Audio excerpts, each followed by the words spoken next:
Okay, everybody. I'm going to be the speaker this evening.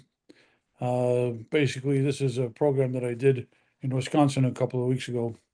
It's something I've been working on for quite a while. Let me bring my screen up here.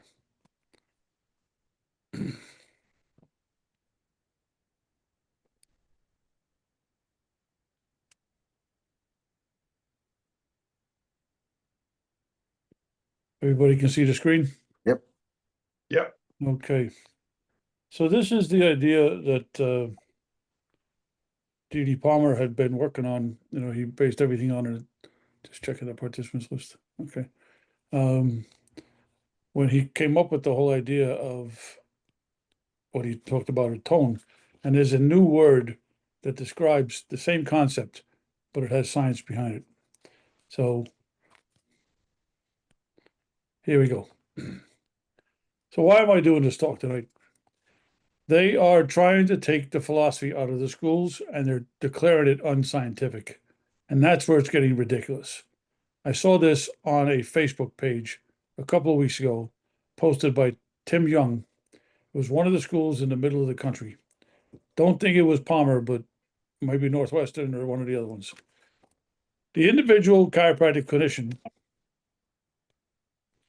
can help promote advanced in chiropractic sciences and evidence-based practice by doing all of the following except what? Holding firm to the original Palmerian philosophy. They are trying to really destroy some of the stuff that the Palmers had brought us.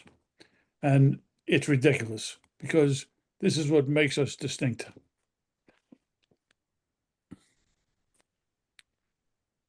Real simple.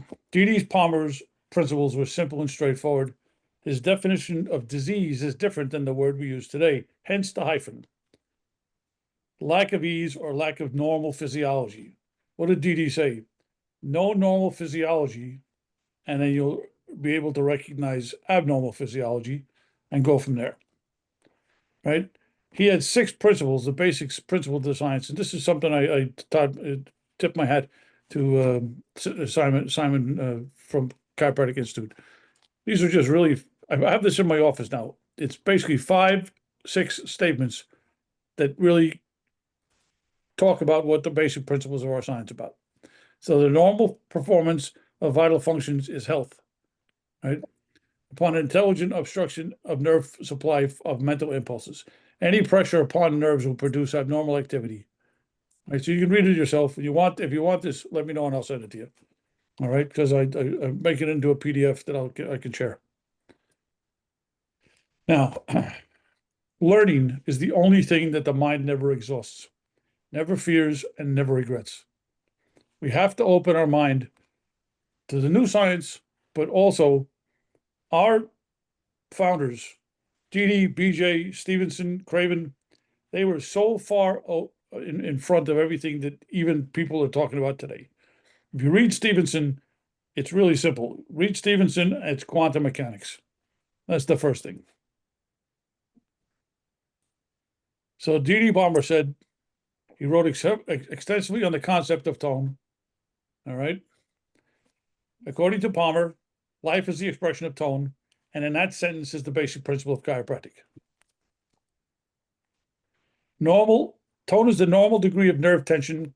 It's expressed in functions by the normal elasticity, activity, strength, and excitability, right? So it's observed in a state of health. So the cause of disease is any variation of tone, nerves too tense or too slack. He really said that the tone is the quality of the energetic and thus physical expression of health. Chiropractors palpate tone to determine the balance or imbalance of the nervous system. From the very beginning, chiropractors have always used the subtle art of palpation to test changes in muscle, joint plate, connective tissue, tissue hydration, heat, and electromagnetic energy circulating through the human body. The sensitized hands of the chiropractor, each with 5 million varying sensory nerve receptors, are the most powerful and specific instruments that can be used to detect tonal imbalances in the human body. It all comes down to tone or energy. So where does tone come from? It's balance. It's basically good, healthy vagal tone, because we have sympathetic, and that's easy to kick. But if you do not have vagal tone, you can't slow down. And that's the biggest thing, is most people could run away with themselves, but without vagal tone, they cannot relax, they can't balance things. So sympathectonia is where most people live. Fight flight is active and it creates defensive changes. That's why tight muscles and trigger points, they only exist in a sympathetic tonia. Pain anywhere in the body is sympathetically dominant, and it's the opposite of vagal tone. Right? So we talk about tone as balance. Now, creating oscillatory vibrations that express tone throughout the form. Just hold on to that idea for a minute. Tone is everywhere and in everything. The duality of life. Computer language, 0-1, solar system movements, electrons and protons around the neutrons. It mimics the solar system. Basic pair in DNA. It has to balance. Tone is balance and energy and everything moving in a certain position. Homeostasis is not a word I use anymore, because it is fixed. Homeostasis, fixed physiology. There's no such thing. At the most, we are homodynamic, and tone is a better word for chiropractors to use. It's part of our language. To understand tensegrity, there's two forms. Think of a house, static compression pulled together by the way everything is built and locked together. The second is dynamic expressive tensegrity, or tension held together by the interplay and interdependency of the plastic and elastic elements. So tension, fascia, ligaments, muscles, tendons, capsules. Compression, bone, blood, lymph, peritoneal fluid, CSF. The balance between the tension and the compression elements in a body is what creates the tone. Tensegrity has moved into this idea of biotensegrity, biomechanics, biokinetic and joint modeling, kinematics, kinetics, open and closed chains. But the human body, from macroscopic to microscopic, it all has different levels of elastic and plastic modules that make up this tensegrity. So Didi said this: the tonal model is inherent in the concept of tensegrity. It is maintained in a system that stabilizes itself mechanically because of the way the tension and compression forces are distributed and balanced within the structure. In living cells, tensegrity is maintained by contractile microfilaments, which form a lattice that reorganizes locally into different forms. There must be a special force.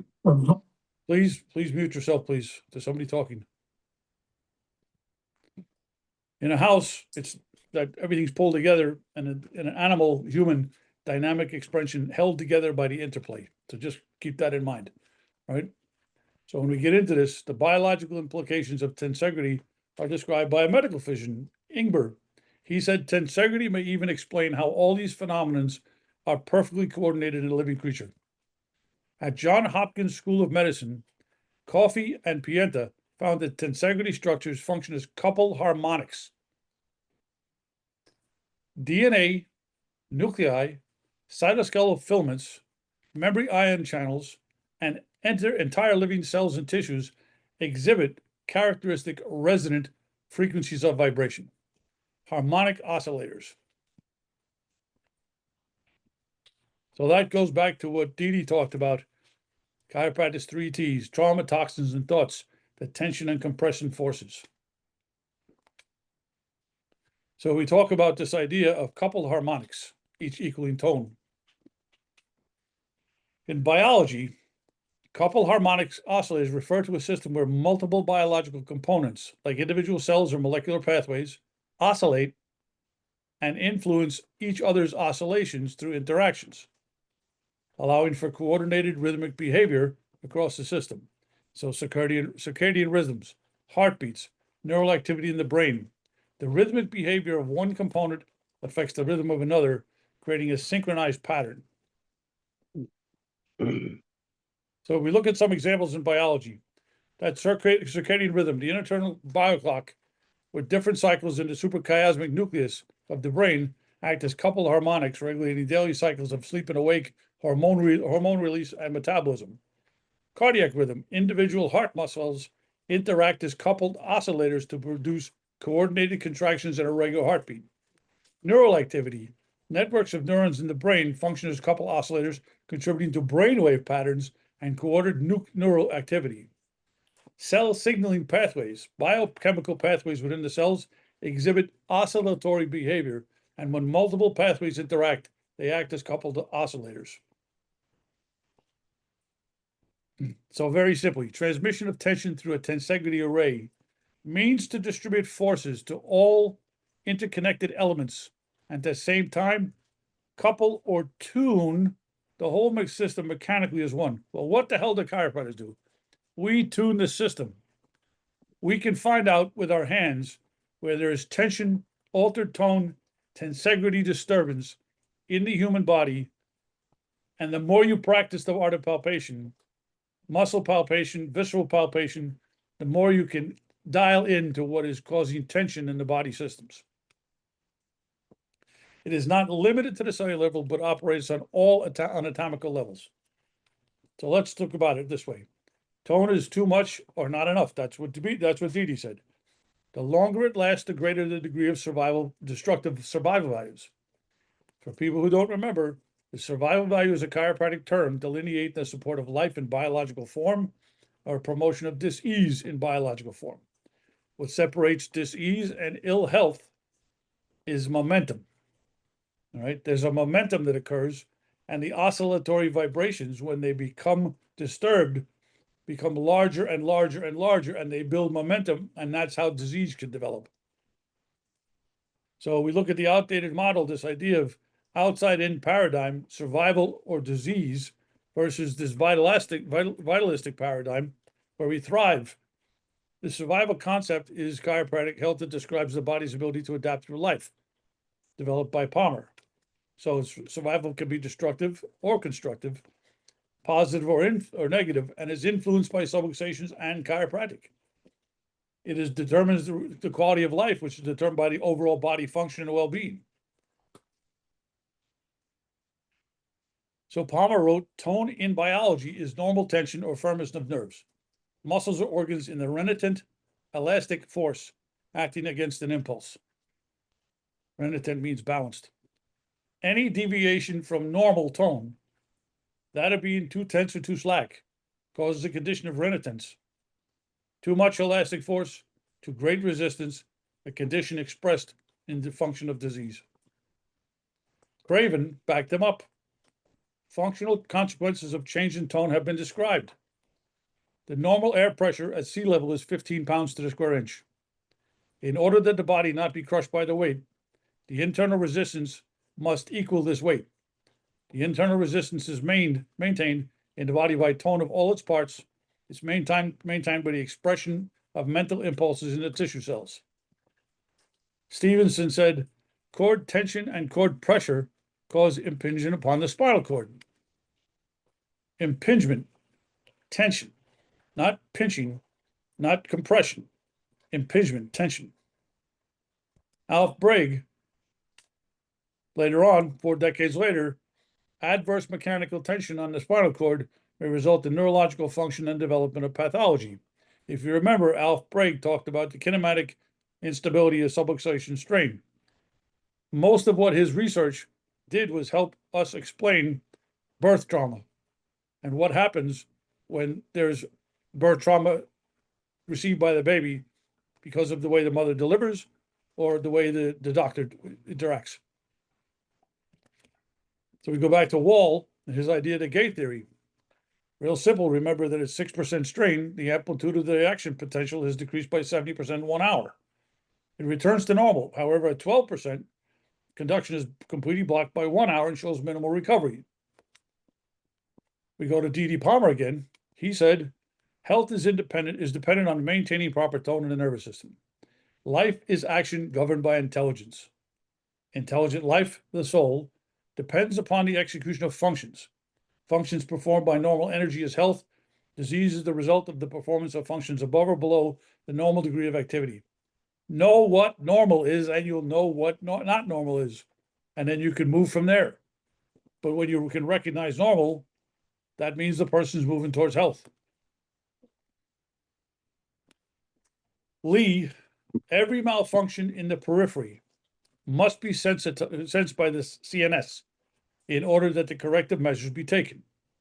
So the central nervous system is universally involved in all diseases, regardless of whether they arise from periphery or indigenous to the central nervous system, whether initiated by various infective agents, be it viral, bacterial, rickettsial, or parasitical in nature, or resulted from exposures to toxin, radiation, physical injuries, or emotional upheavals. D.D. Palmer, 3Ts, trauma, toxins, and thoughts that disturb the normal balance of tone and result in problems developing in the control mechanisms. We can measure it today. HRV is one of the main ways to register and measure vagal tone. You have to be able to show it to people. Most people are coming in when I do these tests in my office. The amount of sympathetic tone I see, even in babies, is blowing my mind. Very few people are expressing healthy tone. This is David Hawkins. He wrote a book called Power versus Force. I advise everybody to read it. It's a hard read. He used AK to measure states of existence on a personal, family, community, statewide, nationwide. He applied it to the whole world. And he says that there's different states that exist. And within that state, there's an expressed tone. So what he did is he took some of the stuff that Dee talked about and he put it into his own words. Here's the takeaway. Force always moves against something, whereas power doesn't move against anything. Why? Because force has an insatiable appetite. It constantly consumes. Power, in contrast, energizes and supports. So even at energetic levels, there is negative and positive, this yin-yang, this movement. As I said, he used AK testing to determine the tone associated with various states of being or mind. What he found is that the state of being and what impact does that have on an individual, community, business, nation, or world. If you read Power versus Force, and if you've read Dee, I was amazed that Dee over 100 years ago spoke about tone, and it impacted the individual and the person's life and the impact that would have on someone after a physical expression. And Hawkins in his Power and Force understands tone at a level beyond the normal, just like Palmer. The polyvagal theory from Stephen Porges explains how the autonomic nervous system, particularly the vagus, regulates our response to perceived safety or threat, influencing our behaviors and emotions. Thing to understand about the vagus nerve is the major parasympathetic system feeding back to the cranium. It is 20% sensory and 80% motor. Okay. It possesses three main states: social engagement, ventral vagus, mobilization or fight flight, sympathetic, and immobilization or shutdown, dorsal vagus, each linked to different parts of the autonomic nervous system. So the polyvagal tone, whether you're in threat and need to run, you're froze, or you can be communicating, because we are wired for defense and programmed for community. That's a really big pull on tone.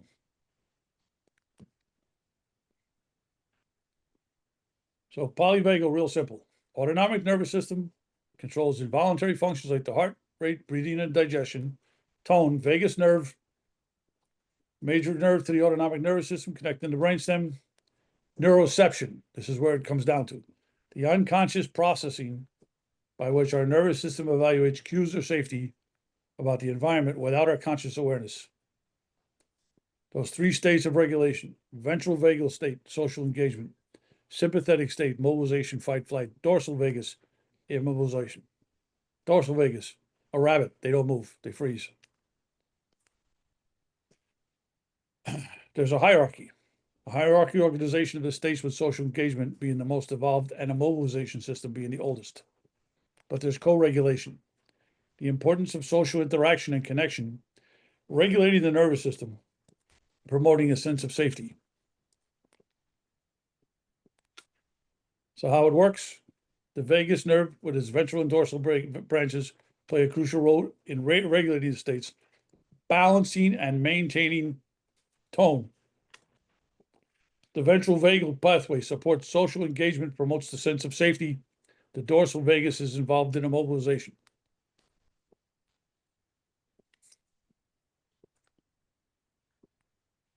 So our nervous system constantly scans for cues of safety and threat, triggering shifts in our states based on our perceived environment. Goes back to what Power and Force talked about, but that's where our polyvagal theory explains this absolutely miracle idea of tone. How we can basically be designed for flight, but we're programmed for community. The shifts in autonomic states influences our emotion, behaviors, and even our physical health. There's the tone. Autonomic state, changes in tone of our autonomic state influence our emotions, behavior, and even physical health. How do we know this? Emoto, he did molecular structure of water, right? So there was hidden messages. Everybody's seen this, so I'll just go past it quick. He basically exposed water to a thought, and it made different crystals. Some are ugly, some are beautiful. The water reflected the thoughts of the examiner. At New Beginnings last month, they talked about the double slit, where is it a wave or is it an impulse? How does energy move? It depends on the observer. So whatever you expected to see is what you saw. So Dee said the spiritual always did exist. It always will. It's eternal and changeless. So we're from the very get-go, we're established on toner energy. Chiropractors do not fully comprehend what D.D. Palmer talked about from a place of powerful spiritual insight. 100 years ago, he awakened to the idea that tone of a spine and nervous system were directly related to physical health, and that if we could release the blockages, subluxations, from the spine and nervous system, we could open up the pathways for innate intelligence to heal. Healing happens from the inside out. It's so amazing the public at large is becoming aware of the true nature of reality that has always been. There are more and more people talking about their spiritual life. We are spiritual beings having a physical experience. Our emotions and ability to process them affect our health. The mental constructs play in our recurrent emotional patterns, which in turn create scaffolding towards disease or health. Yet most of all, our faith has a direct correlation in our capacity to heal. If people do not believe that they can heal, it doesn't matter what you do. Should you have faith in the innate intelligence of the human mind, body, and heart center, we may awesomely upgrade the very nature of our reality. We can intentionally send love with a nimble touch of our finger, like a text message or emoji. We can FaceTime someone on the other side of the world and feel connected to their heart and energy. People are beginning to comprehend that what you project into your reality is what you create for yourself. The external is simply a holographic reflection of the internal. People are starting to take ownership of themselves and their energetic upgrades. This leads us all to healing. Dee said, life is but the expression of spirit through matter. To make life manifest requires the union of spirit and body. The energy we express and integrate has a direct effect on our life. If we want to change our reality, we have to change our energy, tone. If we want to change our energy, we have to reprogram mental, emotional patterns that keep us stuck in the same cycles. We have to basically keep managing our tone. This is where chiropractic comes in. As part of the holistic environment, we can basically, no matter what they're suffering, we can help change things. We can reprogram our emotional pattern that keeps us stuck in the same cycle. We want to upgrade our mental, emotional state. We have to have faith in something bigger than ourselves. We have to be able to surrender that special something that always wants us to heal. We refer to this as the living organism's innate intelligence. When chiropractors palpate the tone of the nervous system, we are energetically connecting with the vibrational, electromagnetic, intelligence-carrying energy of that person's innate intelligence. It always knows what needs to happen for that person's healing journey. It is a user release or integration and settling of a stagnated energy that enables the physical nervous system to find more peace. There's a reorganization that occurs within the person's physical energetic anatomy, enabling an increased level of coherence. Our nervous system becomes more at peace. We have a greater capacity to trust the process of life. This brings faith in the healing journey, and in and of itself, we don't have to chase after the next fad to find the healing. Our culture tends to repeatedly think we need to have the next big thing. Bioenergetic healing has been understood for thousands of years in tribal communities and ancient cultures. But every time we rediscover that it has always been, we seem to think we have to reinvent the wheel. Many of us go and running towards the cool new tool, gadget, or modality is being marketed and talked about all the time.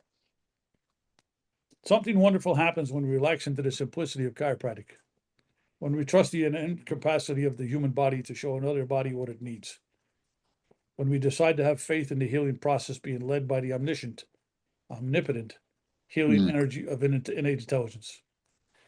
Going back to that sense of coherence, Aaron Antonovsky, he came up with the salutogenic model, coming to an understanding that health is not as the absence of disease, but rather a process by which individuals maintain their sense of coherence. It was developed by Antonovsky, and it refers to the person's overall orientation towards life, characterized by the belief that the world is comprehensible, manageable, and meaningful, which can influence health and well-being. So I'm going to finish with two stories on tone before I take some questions. I have a patient in the office, came to see me. He's 59 years old, for back pain. And we put him on a care program. And at the re-exam, I said, Miguel, your re-exam shows that your back pain's still a problem. We're going to alter some things. He goes, no, I just want to leave everything as it is. I'm going to come in twice a week. Just keep doing what you're doing. I said, well, I want to add in a few things, take away. No, just leave everything as it is, please. I said, okay. So we continued the care program. About 6 visits later, he walked in and I said,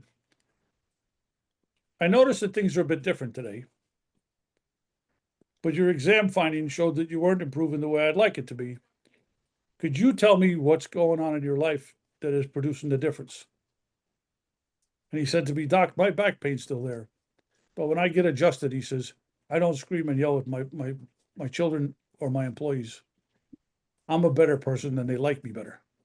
It had nothing to do with back pain. It had to do with the way he was living his life and how he treated others. Another story I want to remind people of is Stu Bittman, where he took care of a gentleman who had shoulder pain. And after a program of care, the shoulder pain didn't go away. And Stu basically was trying to be honest and said, I don't think I'm helping you. Your shoulder pain's not clearing up. And the guy's little girl said, Daddy's better when you adjust him because he doesn't beat us. You don't really understand what you have in your hands. Pay attention to what's going on when you put your hands on people. The way their breathing changes. The way that because you said they could be better and that they are better because you adjusted them, that they become better, not just physically, but mentally and emotionally as well. Tone is what Didi gave us. It's part of our language. We need to understand it better so we don't give it up. Because if you talk to the irregular person, they think tone has to do with music. Tone is a chiropractic word that explains or describes how someone is integrated into their environment, a spiritual being having a physical experience from a physical, mental, and emotional state, and what capacity they have to interact with others, limited by the amount of tension on their nervous system. That's all I got, pal. That's a lot, bro. That's a lot. That says it all. I took all the stuff I could find from all of the stuff I read, put it together. All these new guys, Antonovsky, going all the way back to Ingber, they're basically saying the same thing that Didi said. And when people tell me that Didi was not scientific and he didn't know what he was talking about, and that we have to get rid of Palmer's philosophy, that burns me up. There's very few things get me emotional and piss me off. That one just blows me away, and I'm getting an argument with anybody about it. I wonder if we could make a case against the schools and all that stuff in terms of bringing this information to them and say, listen, assholes, this is really what happens when people receive chiropractic care. Just because you don't understand it doesn't mean it's not happening. I don't get it. Well, Leo, that goes back to what Matt McCoy said a few weeks ago when we had him. He's waiting on the class action lawsuit against the schools because they're getting a degree that they're basically not trained to deliver. Yeah, it's not cool. It's not cool. But it also makes you wonder, do they truly not understand it, or do they just not want to put forth this information? Well, there's a story I have that basically tells me how far things have gone. A long time ago, when I was on the council board, we had student events as part of the President's Weekend that the council participated in. And we had this really big student event, and a bunch of them came back to the pub with us afterwards. And one guy in 7 tries, so he's clinic on his way out the door, said to me, I have a problem. I said, what's the problem? He goes, I was on the council board and also on the president's council of the college at the time. And he said, I brought Stevenson to class trying to develop a dialogue, and I was attacked by the teacher, and then he allowed the rest of the students to beat me up verbally about it. Wow. Wow. So I talked to Dubell. He's trying to get an associate, and all these people they're coming in from Connecticut and New York, and they've never even heard of a green book. They don't know they don't even know that they exist, and they've never read one. So it's like, we say that the schools are not teaching it because they have completely disavowed it. Right? They don't go for, They teach the philosophy as a history. John, they don't go for it at all. They teach it as a history. When I first became president of council, I met with Meston, and he just didn't want to hear it. He goes, "This is the way we run our school, and we want nothing to do with you." And that you know what? That's it. They don't want nothing to do with us. They don't subscribe to what we do. They don't believe it. I don't know what word Joe, to I'm use, going but, to tell you something. Like, I've always tried to build things with the college, but just to give you an idea, we got that technique program that we're doing in a couple of weeks. Uh-huh. I got Shranowski coming in to do Thompson. I got Stacey Aslan coming in to do Gonstead. I called Hemsey at the Levittown Clinic, and I got a very kind, not interested. Hmm. His response was to me, I would have to check with higher ups. I don't think we could support that. I like it. I'm like, I said, you can't support a technique program? You tell me the students don't want You know technique? what? They don't want technique. They don't want to learn how to do chiropractic. I mean, it's so clear. Oh. But what's happening is the fact that the people who are the presidents of the schools or the schools that aren't principals, that is the money. They don't care about chiropractic. They're completely not in tune with, the benefits of chiropractic and how it can change the world. As far as they just want to graduate people to say they have a chiropractic degree, but they're not giving them chiropractic. It's crazy.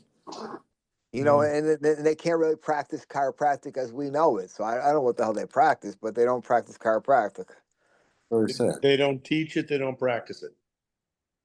Yeah, I think they're all hoping that the chiropractic that they practice will be accepted by the insurance, accepted by the medical community, so we can work side by side with them, whatever that means. We can work in hospitals, we can work in VA centers, et cetera, et cetera. But again, we're going to be musculoskeletal specialists, if the MDs and the other ones even let us be that.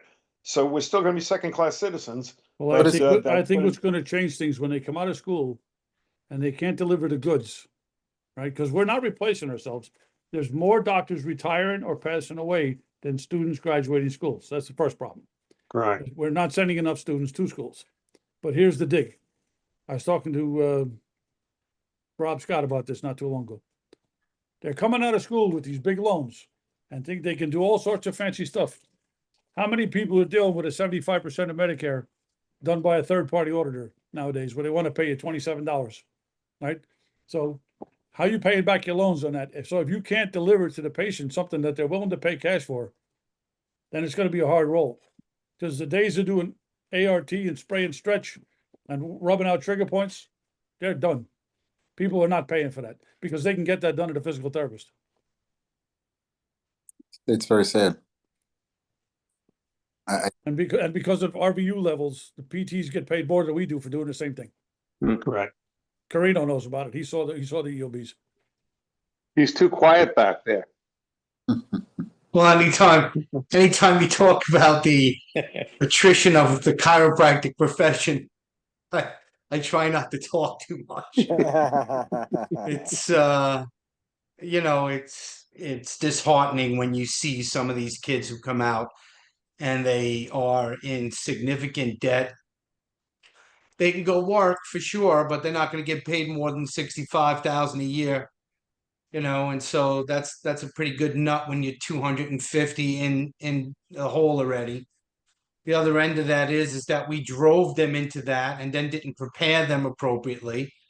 And so now they're coming out, they have really even no business skills unless this is a second career, right? So it's the perfect storm.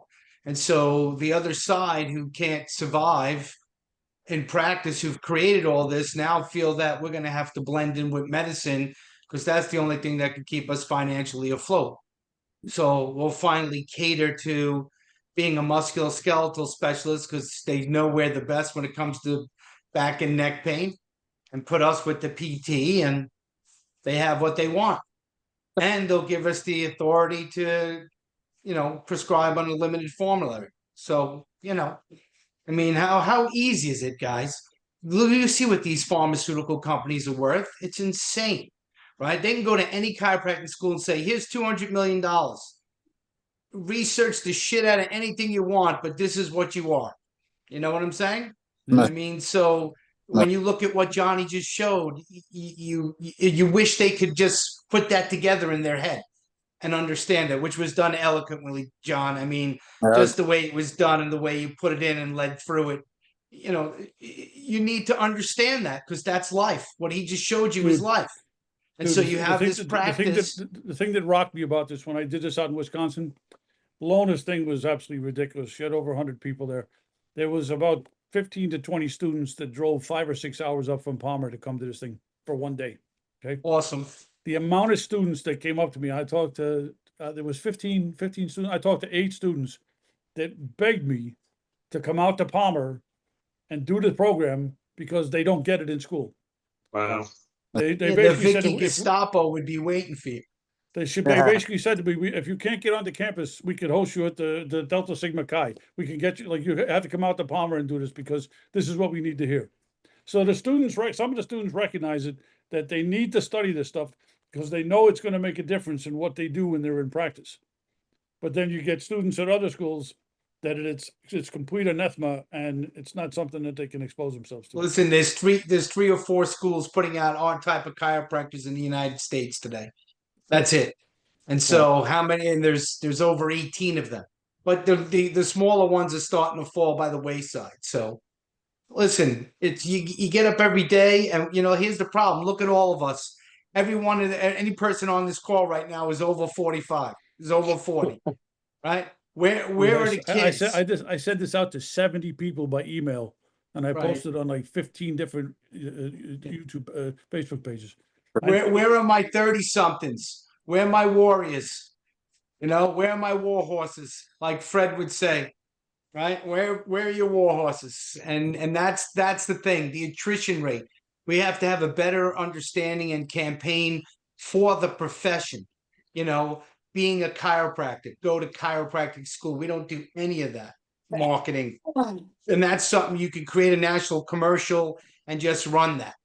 I mean, enjoy a career in chiropractic. And then you can have them like fighting with the insurance companies and making $60,000 a year.